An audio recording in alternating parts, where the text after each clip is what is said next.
Hello friends, and welcome back to my channel.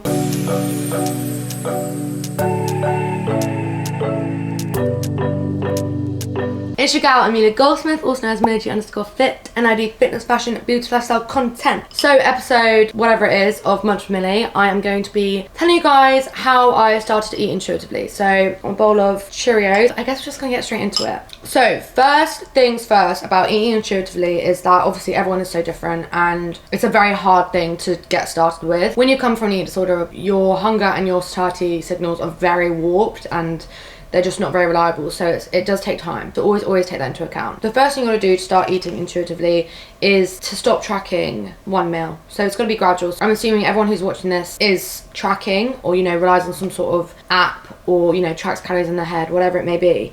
And the way to kind of move yourself away from that is to gradually stop tracking every meal that you're doing or every ingredient.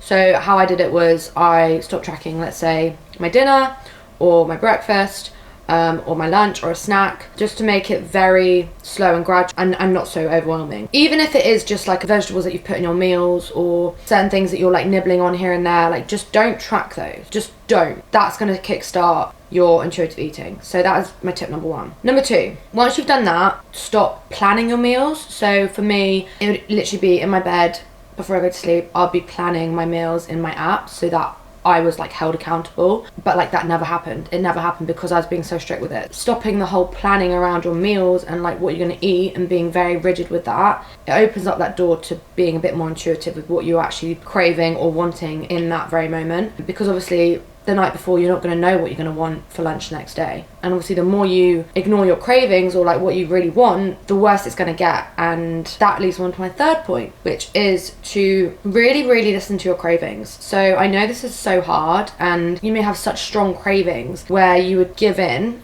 and then end up raiding the whole fridge, and that happens because you ignore your cravings in the first place. So the more you listen to your cravings, the less that's going to happen.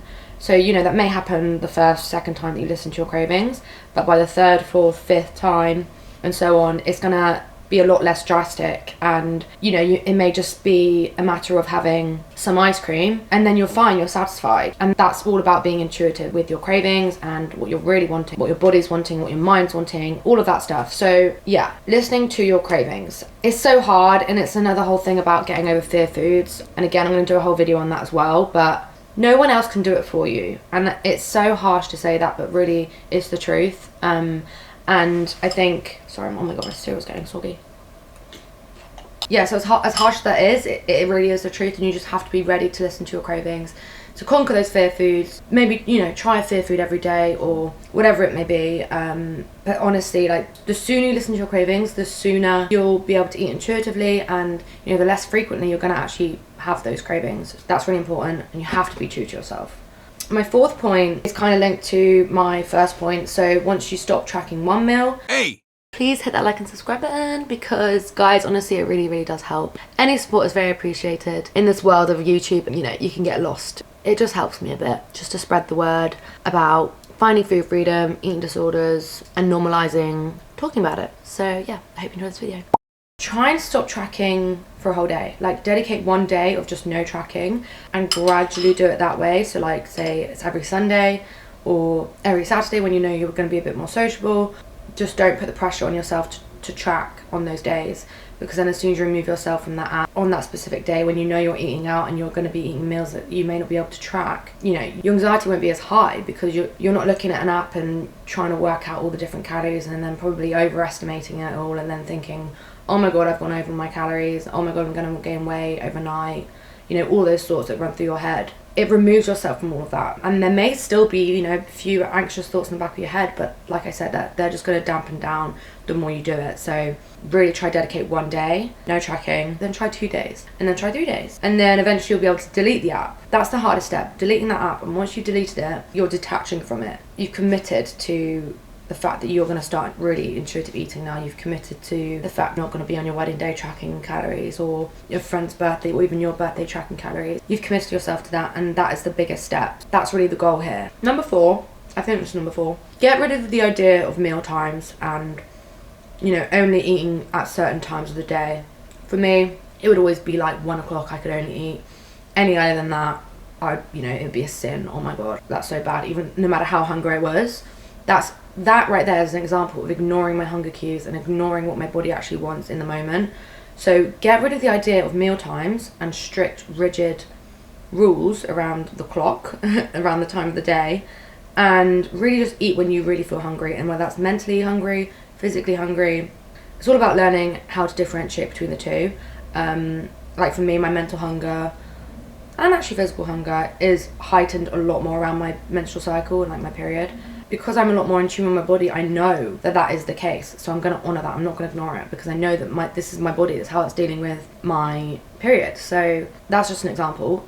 You know, try eating at 12 instead of 1 if 1 is like your rule, or try eating past 6 p.m, 7 p.m. Try really testing yourself and proving yourself that you can do it, because this is the whole point. You're proving to yourself that you can actually do it, and literally nothing bad is going to happen. Number 5 or 6, I don't know, book spontaneous meals out and say yes to spontaneous meals out. Or even if they're not spontaneous, just say yes to meals out. That's putting yourself out there to be a lot more intuitive, to test yourself if you can actually order from a menu and order what you actually want and not what your ed brain wants or what the diet that you're following wants. And to add on to that, don't look at the menu before you go out.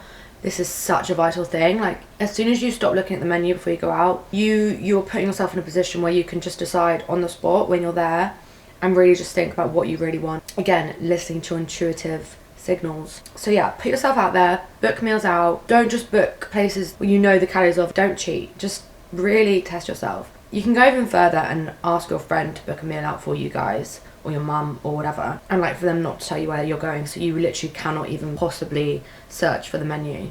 As tempting as it is to look at the menu before, just really try your hardest not to. You've got to remember that mental hunger is just as important as physical hunger. It probably means nothing to you right now. Like, you're probably watching this and thinking, like, literally, what does that even mean? How do you differentiate between the two? The way I see it is that physical hunger is kind of hunger pains or little rumbles, or, you know, like what hunger feels like. Mental hunger is more like, what do I fancy? Like, I fancy something right now. So I'm a bit peckish. It's like the peckish bit. That's what I see as mental hunger. I would just still listen to it. You have to listen to it. Because when you ignore the mental hunger, it means you're ignoring your cravings or whatever you're mentally wanting. And then it just really messes up your signals, because you just can't differentiate the two. I don't know, it's really hard to explain, but whenever you feel like wanting to nibble on something, just see that as a sign of hunger and listen to it, honour it. You've got to remember that it's all about balance. Some days are going to involve loads more snacks than other days. Some weeks you're going to be eating out way more often than other weeks. It all balances out, so it really isn't an issue. It really, really isn't. Find what fits you. Like for me, it's chocolate. I have chocolate every single day. Every single day. And it's not just, you know, one square. It's like however much I actually fancy on that day. And that satisfies me. And it stops me from going like all in on all these different sweet treats and everything like that. It's just way more beneficial to do that. You can also have a structure. Like, structure is very important, because for me anyway, I feel like if I don't have a structure in any area of my life, I feel a bit lost. Breakfast, snack, lunch, snack, dinner, snack. That's a very general structure for me. If I need 2 snacks in between lunch and dinner, or 2 snacks after dinner, whatever, then I will. That's where the intuitiveness comes in. So find what fits you, right? With your lifestyle, with your work, whatever it is, and don't compare yourself to other people. If someone's having, dinner at 9 p.m. or like breakfast at 11 a.m. and you've had breakfast at 8 a.m, it's completely irrelevant. Like, it really is so irrelevant. And as soon as you compare yourself to other people and what they're doing, that's when you stop that intuitive eating, because you're not being intuitive with yourself.